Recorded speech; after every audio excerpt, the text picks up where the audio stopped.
¿Qué tal? Les habla Jorge Gestoso desde Washington. Bienvenidos a este programa especial en el que estaremos hablando con el profesor Ricardo Seitenfuss, quien fuera representante especial del secretario general de la OEA en Haití y jefe de la misión de la OEA en Haití, quien en su nuevo libro, Haití, Dilemas y Fracasos Internacionales, hace revelaciones explosivas del comportamiento de la comunidad internacional en ese país caribeño. Profesor Ricardo Seitenfuss, una cálida bienvenida al programa. Gracias, Jorge. Placer. Profesor Seitenfuss, usted fue representante especial del secretario general de la OEA en Haití y jefe de la misión de la OEA en Haití del 2009 al 2011. Usted acaba de escribir un libro que está por publicarse en español, el título Haití, Dilemas y Fracasos Internacionales. Y en el libro usted revela aspectos, por lo menos para nosotros, la mayoría, incluso los que estuvimos en Haití, inéditos. Usted en su libro describe una reunión el día de las más recientes votaciones presidenciales, que fue el 28 de noviembre del 2010, en la cual participó, dentro de los que estaban en esa reunión, Edmond Mulet, que era el jefe de la MINUSTAH. La MINUSTAH es la misión de estabilización de las Naciones Unidas en Haití, quien, según usted reporta, quería sacar del poder del gobierno al presidente René Préval y mandarlo al exilio. Y usted dice textualmente, describiendo esa reunión, y leo sus palabras, dice lo que decía Mulet: acabo de hablar con Préval informándole que un avión va a estar a su disposición para irse del país, a más tardar en 48 horas, es decir, el martes 30 de noviembre.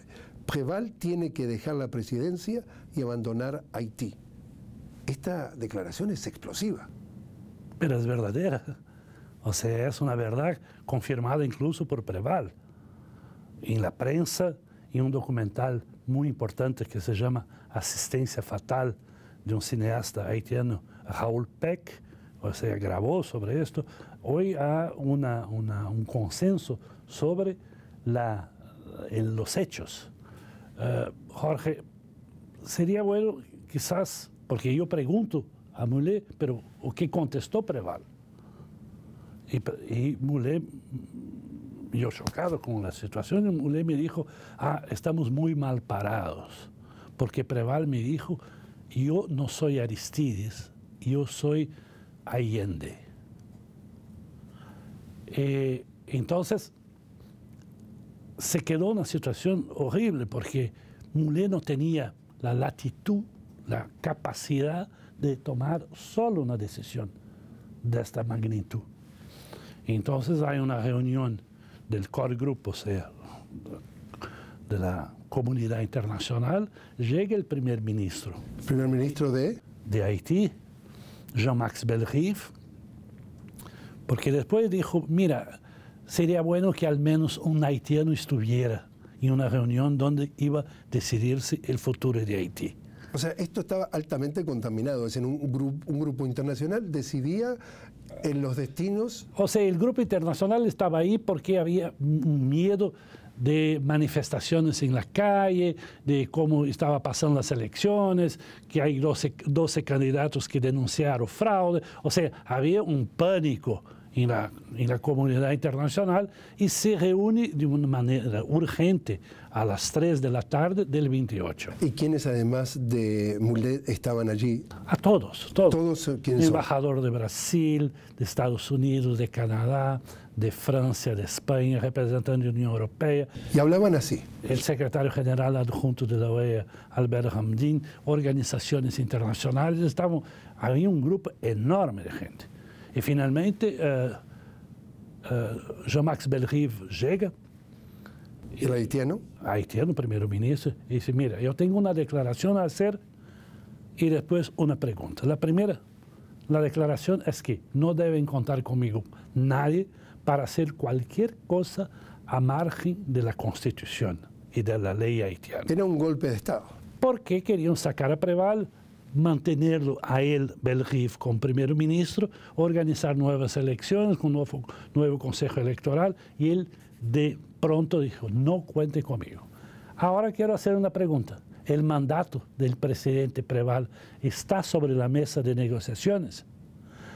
Y a mí, escuchaba todavía el eco de las palabras de Mulé y de gente que estaba en la sala, y todos se quedaron callados. Todos se quedaron callados.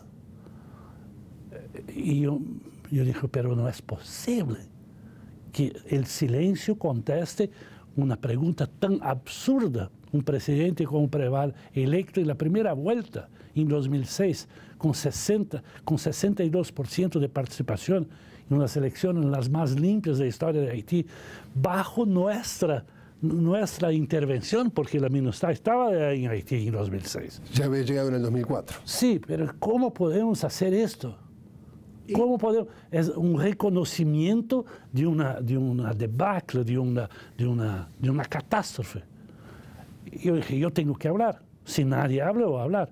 Entonces dije, mire, yo quiero hablar sobre todo para los no americanos, o sea, que no vienen de las Américas, que desde el 2001 hay la Carta Democrática Interamericana que escribe de una manera muy clara que cualquier cambio presidencial, de mandato, debe ser hecho bajo las reglas constitucionales. Afuera de esto es un golpe. Era un golpe. Era un golpe. Y terminé de hablar y continuó el silencio. Entonces me dirigí, hablé con el embajador de Brasil y pregunté, ¿y Brasil cuál es la posición? Brasil tiene la misma posición. Entonces, inmediatamente, Rodolfo Matarolo, representante de la UNASUR, dijo, UNASUR también tiene la misma posición, y finalmente se desechó ese golpe que estaba se preparando, ¿no? ¿Y cómo lo sintió, cómo lo vivió? Es decir, cuando de alguna forma usted escucha todo eso, ¿cómo lo afecta? Para mí, primero, fue una inmensa sorpresa, ¿no? Porque jamás en las discusiones internacionales hablamos de hacer un golpe contra un presidente, nuestro presidente, electo democráticamente en la primera vuelta. Jamás se habló de esto. La conclusión que llego, Jorge, es que hay una liberalidad, una irresponsabilidad, una leviandad de la comunidad internacional al tratar de los temas haitianos, como si fuera una cosa cualquiera. Porque no es posible que nosotros, sobre todo en Latinoamérica, que sabemos lo que quiere decir golpe, nos asociemos a un hecho de esa magnitud, sobre todo porque nosotros estamos en Haití para enseñar a los haitianos los principios y las reglas de la democracia. ¿Cómo vamos a hacer esto? Entonces, el hecho que un representante, portavoz de la comunidad internacional, representante del secretario general de las Naciones Unidas, pueda hacer y de hacer presidentes, me pareció insólito, para no decir más. ¿Insultante? Por supuesto, para nosotros, ¿no? Para toda la labor que se hace, para la construcción de una democracia en un país extremadamente fragilizado, dividido, trastornado, chocado con el terremoto que se menciona. O sea, un país que de democrático no tiene casi nada, tiene 200 años de solitud en las relaciones internacionales e incluso en Latinoamérica. O sea, nosotros nunca nos acercamos de Haití. Haití debería quedarse afuera de nuestras preocupaciones, de nuestro horizonte, no debería participar de las organizaciones regionales, siempre como si fuera un leproso, como si fuera un país que debería ser evitado. Ahora, Haití hace parte de nosotros. Los haitianos, Chávez tiene una frase que me parece muy buena, cuando intentando recuperar la deuda latinoamericana, con la deuda de la independencia, sobre todo de Hispanoamérica, con Haití, dijo, Haití es nuestra tierra santa. Yo creo que esta expresión tierra santa debería estar en las almas de todos los latinoamericanos con Haití. Y terminar con, y después quizás hablemos de eso, terminar con la presencia militar de asiáticos, de africanos, de todo en Haití. Es vergonzoso, Jorge, vergonzoso que nosotros no tengamos condiciones, medios financieros, económicos, políticos, sobre todo voluntad política para hacer con que el problema de Haití sea primero los haitianos y después de nosotros, de las Américas. Pero esto yo creo que es una un fracaso de todas las organizaciones continentales que no consiguen hacer con que Haití sea resuelto acá en nuestro ambiente americano. Profesor Saintenfuss, lo invito a hacer una pequeña pausa y nosotros enseguida seguimos conversando con el profesor Ricardo Saintenfuss sobre Haití y precisamente su libro Haití, Dilemas y Fracasos Internacionales. Ya volvemos.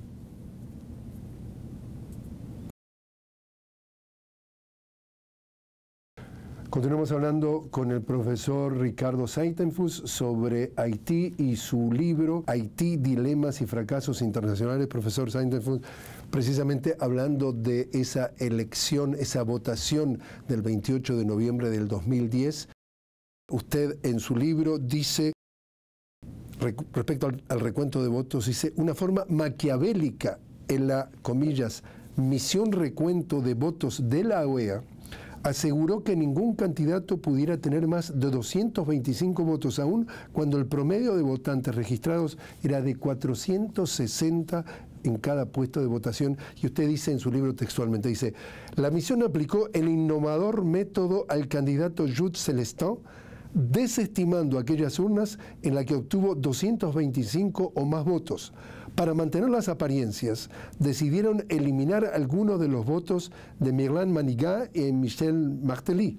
Así, 13.830 votos fueron eliminados de Manigat y 7.150 de Martelly, mientras que Jude Celestin vio desaparecer 38.541 votos, o el 60% de todos los votos eliminados.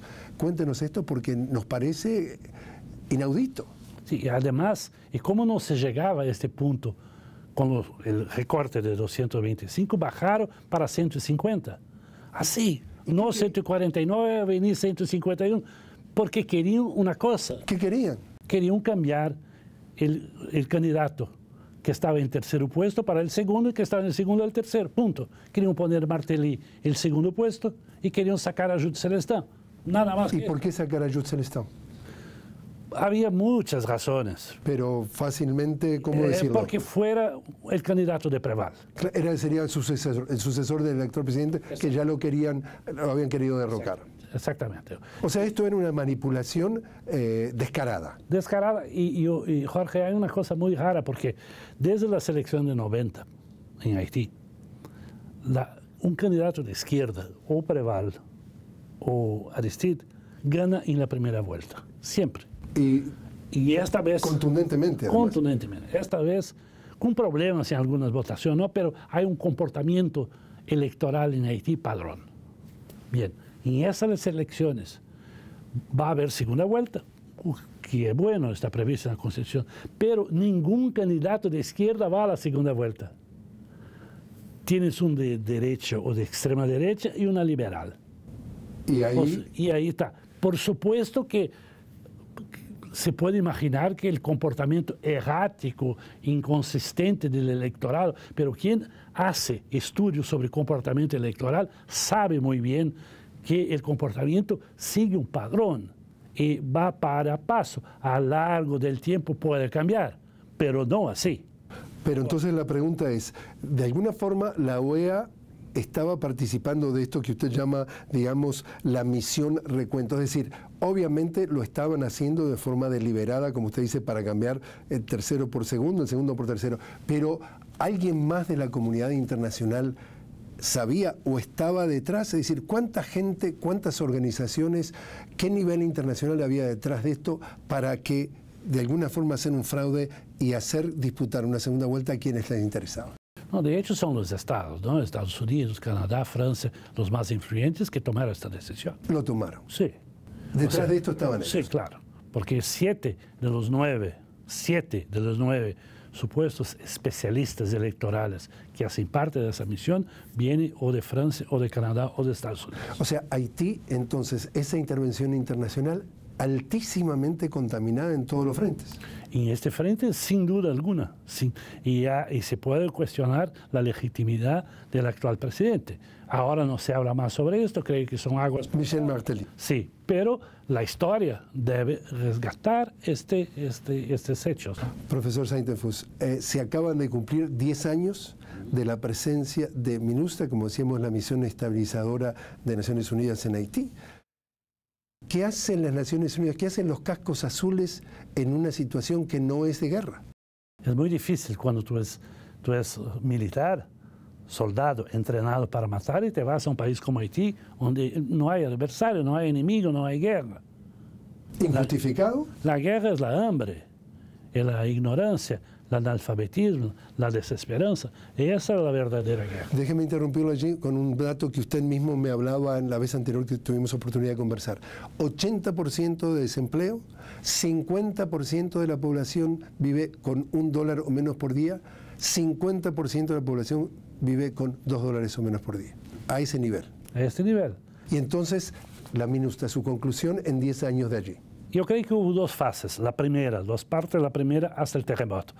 En fines de 2009 estamos discutiendo un modelo de salida de crisis, o sea, para terminar con la presencia militar extranjera en Haití. El terremoto cambia todo. Y en vez de, yo pensaba, ahora sí vamos, incluso la madre naturaleza está diciendo, los problemas de Haití son socioeconómicos, pero no. O que hicieron los países a empezar con Estados Unidos, enviar más tropas. ¿Como negocio?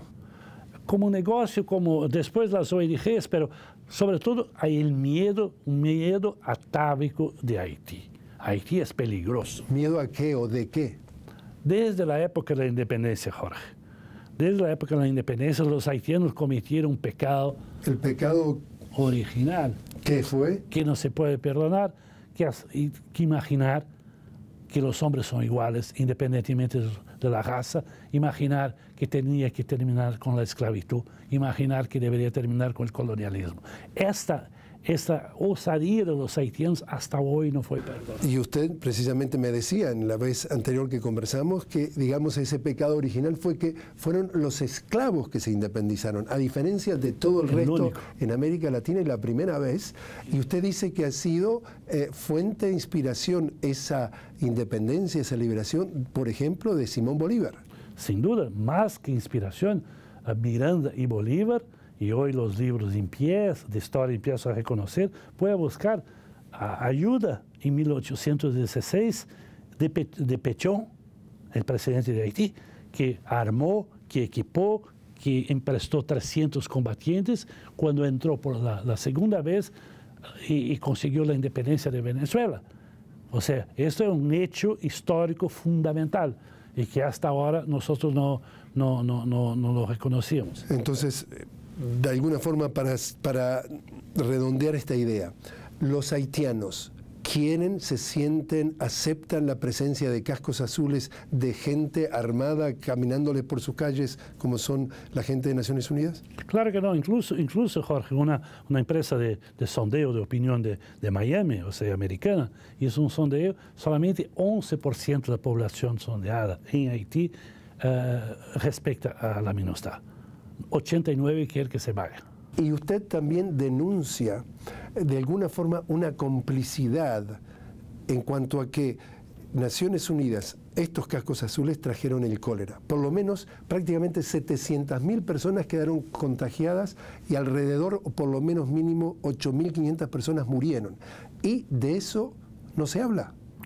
Más que complicidad, el responsable directo de la entrada del cólera son los soldados extranjeros de Nepal que estaban en Haití bajo la bandera de Naciones Unidas. Y el secretario general de Naciones Unidas, Ban Ki-moon, de esto no habla. Yo creo que buscar la moral en las organizaciones internacionales hoy está muy difícil. ¿Por qué? No sé, las organizaciones deberían ser hechas por hombres, sobre todo en las Naciones Unidas, que es la depositaria de la Declaración Universal de los Derechos Humanos, y que es la primera, en el caso de Haití, de no respetar el primer derecho humano fundamental, que es el derecho a la vida. Más de 800.000 personas infectadas, más de 8.000 muertos.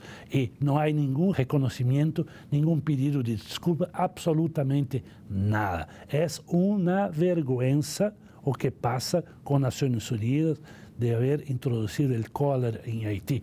Y ahora está escondiéndose por detrás de una supuesta inmunidad. Incluso esta inmunidad no funciona, porque el tratado firmado con Haití fue firmado por el primer ministro haitiano y no por el presidente de Haití en la época. Y por eso, según los derechos del tratado, derecho internacional, este tratado no tiene ninguna validez jurídica, ¿no? Pero esto es un camino largo, no en dirección a la conciencia de la gente, cuando no la tiene, no la tiene, pero en dirección, sobre todo, al reconocimiento y el pedido oficial de disculpas de Naciones Unidas. Ella tiene que hacerlo por una cuestión de dignidad de ella misma. Ella no puede ser la primera a no respetar los derechos fundamentales de las personas. Profesor Ricardo Saitenfuss, lo invito a hacer nuevamente una pequeña pausa y a ustedes acompañarnos inmediatamente después, que seguiremos conversando sobre la situación en Haití y su libro Haití, Dilemas y Fracasos Internacionales con el profesor Saitenfuss. Ya regresamos.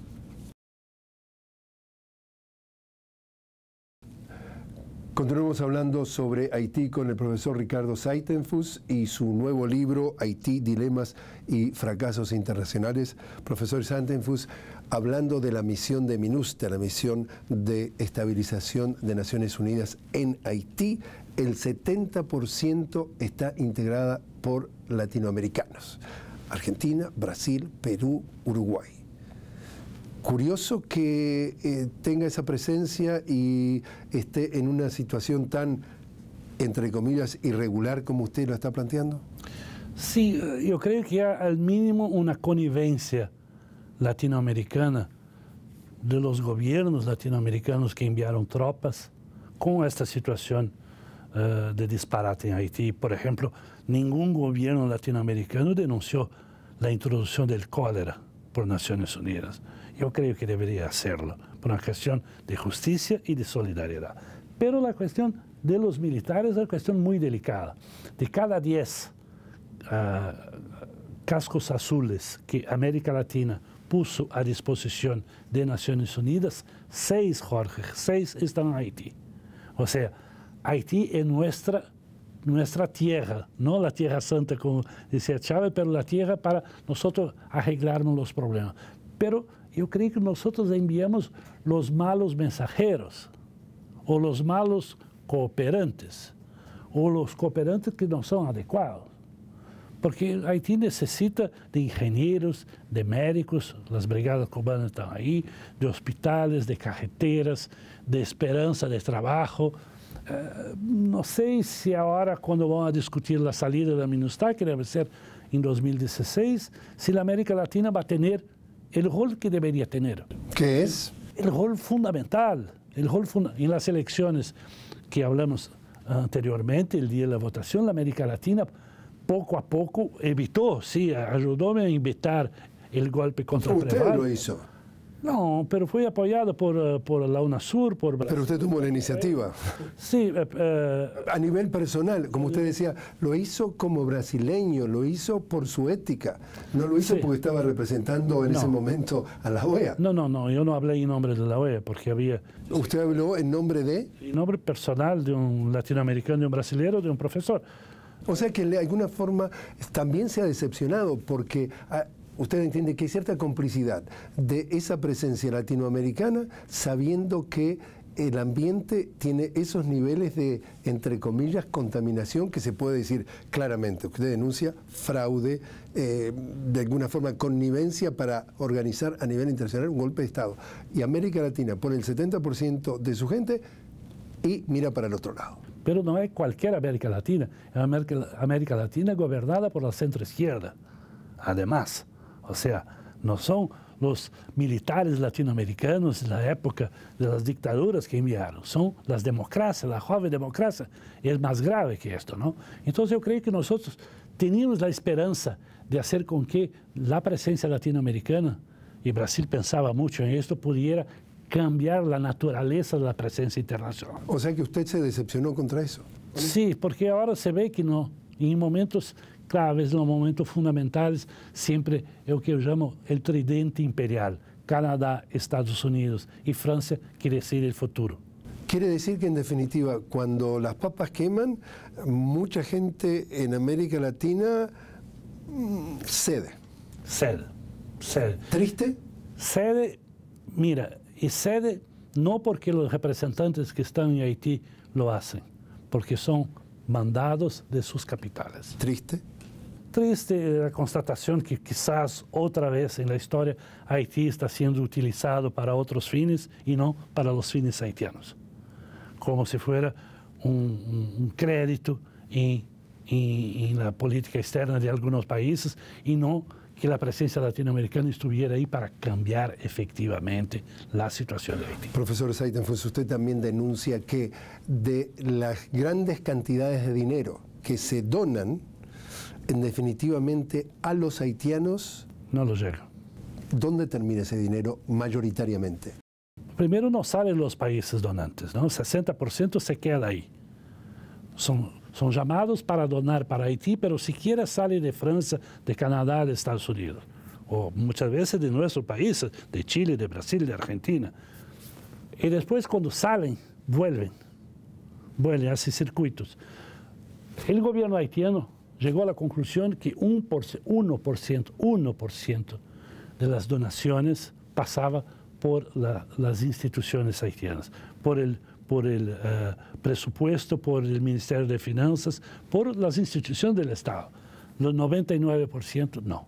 ¿Y dónde iba a parar ese 99%? Mucho va en las manos de ONGs, porque eran más o menos 400 a 500 antes del terremoto, y Hillary Clinton dijo que llegaron a 10.000 después del terremoto, y también a organizaciones públicas internacionales como la Organización Mundial de la Salud, Organización Panamericana de la Salud. O sea, se da para todas las organizaciones, pero no para el gobierno haitiano. Y precisamente usted lo que denuncia es la falta de compromiso de la comunidad internacional para ayudar a fortalecer las instituciones de Haití para que regulen su propio destino. Es decir, todo esto de las ONG es algo como paralelo que pasan los años y no se fortalece la institucionalidad de Haití. Y la conclusión que se debe llegar, que el rol, por ejemplo, de Bill Clinton, que es un rol histórico en Haití hace 30 años. De Bill Clinton. Sí, de Bill Clinton y ahora la Fundación Bill Clinton.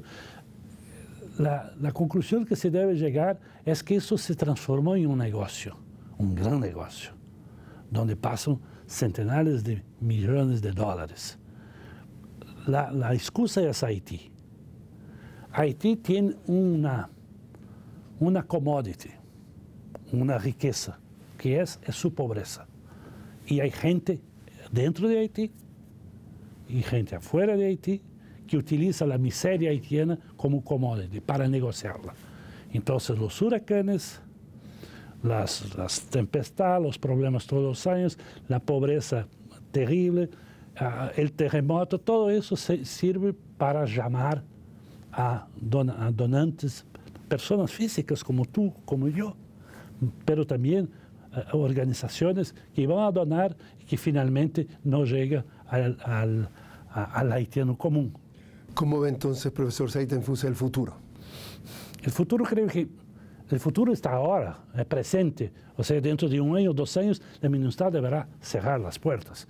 Y para esto la América Latina debe tener un rol fundamental de discutir otro camino para la presencia de la cooperación internacional en Haití y finalmente abrigar a Haití dentro de la comunidad latinoamericana. No es posible que durante 200 años Haití esté aislada, sola en el Caribe y pagando un precio muy alto de la Guerra Fría, de las dictaduras, de todo, con una miseria enorme a 1 hora y poco de Miami, a 2 horas y poco de Nueva York, cerquita de la Venezuela y de Colombia. No es posible esto, no es posible.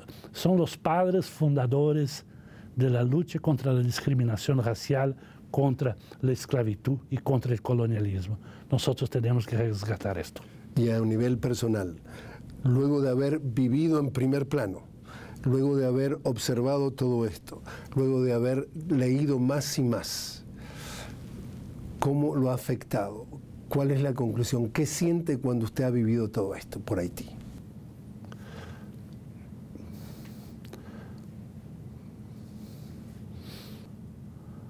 No, tú cambias. No es por Haití, es por la injusticia, por las cosas terribles que vi después con el terremoto, ¿no? Ahí sí. Y la dignidad de la gente. Milton no olvida más. Profesor Ricardo Seitenfuss, muchísimas gracias por haber estado con nosotros. Yo que agradezco, Jorge, es un placer poder compartir con la América Latina esta experiencia, que es una experiencia única, de un ciudadano latinoamericano, de un profesor, intentar entender, intentar explicar con un poco de razón, un poquito del corazón, las cuestiones fundamentales que Haití y su historia y su pueblo nos interrogan. Muchas gracias. Gracias nuevamente, profesor Seitenfuss. Y a ustedes también. Gracias por habernos acompañado. Les habló Jorge Gestoso desde Washington. Los invitamos a que continúen en la programación de Telesur.